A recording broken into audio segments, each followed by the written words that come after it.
Galactic Council betrayed humanity and paid the price when our fleet arrived.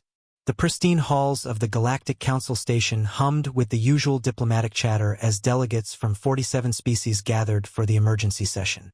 Ambassador Zethkar of the Vortak Empire adjusted his ceremonial robes, confident that today's vote would finally rid the galaxy of the human menace once and for all. "The motion is clear," Zethkar announced, his voice echoing through the crystalline chamber. "Humanity has grown too powerful, too unpredictable. Their expansion threatens the established order we have maintained for millennia." Murmurs of agreement rippled through the assembly. The crystalline collective's representative pulsed with approving light, while the insectoid hivemind delegates clicked their mandibles in unison. Even the usually neutral Aquatic Federation had voted in favor of the resolution. The decision was unanimous. Earth would be quarantined, its colonies abandoned, and humanity left to wither in isolation. What the Council didn't know was that Admiral Sarachin had been monitoring their communications from the shadows of the Proxima system. 3 months after the betrayal, as trade routes bypassed human space and former allies turned their backs, the first reports began filtering in. Ships were vanishing along the Outer Rim territories. Entire Vortak patrol fleets simply disappeared without sending distress signals. The crystalline collective's mining operations went silent one by one. Zethkar dismissed these incidents as coincidences until the day his own flagship detected an anomaly on the edge of Vortak space. The sensor readings made no sense, signatures that shouldn't exist, energy patterns that defied conventional understanding. "Sir," his tactical officer reported, voice trembling, "we're detecting multiple contacts emerging from nothing.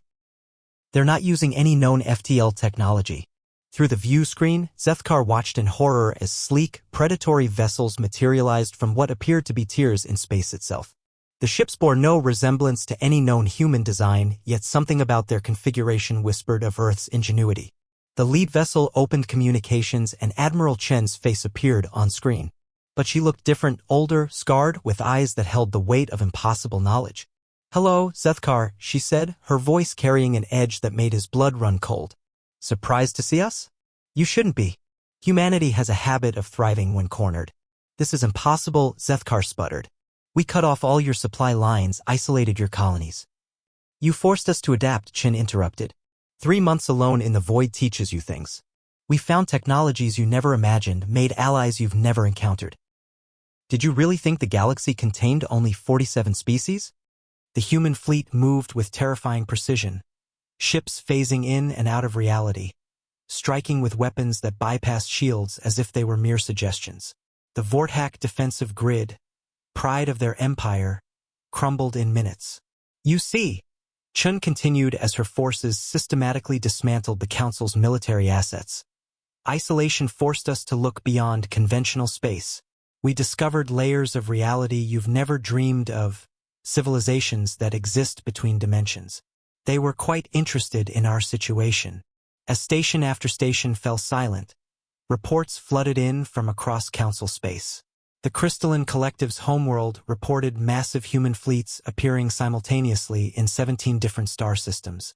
The Hivemind's central nodes were being methodically eliminated by forces that seemed to exist in multiple dimensions at once. "This is genocide," Zethkar screamed into his communications array. "No," Chen replied coldly. "This is consequence. You wanted to eliminate humanity through isolation and abandonment. We're simply returning the favor.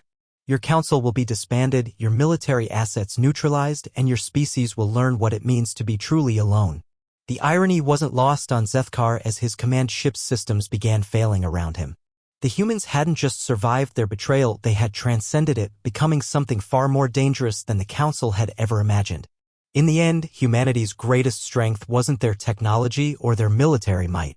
It was their ability to adapt, to find opportunity in the darkest circumstances, and to never, ever forgive those who crossed them.